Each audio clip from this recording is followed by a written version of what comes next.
বাংলা আমার সব কিছু, বাংলার আমি ছেলে, মরতে হলে মরবো আমি বাংলা মায়ের কোলে। একজন কবির যখন জন্ম হয়, ভেতরে যেন উৎসব চলে, শব্দের সমারোহ।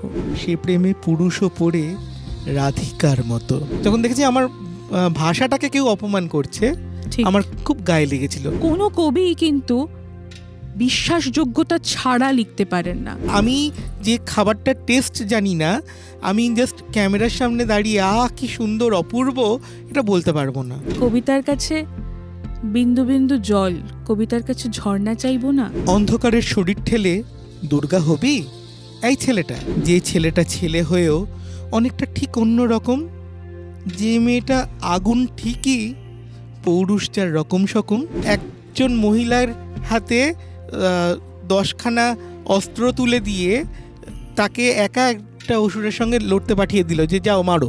যেখানে সাঁকো বেঁধেছেন কবিতা, সেখানে কথকতা তো থাকবেই।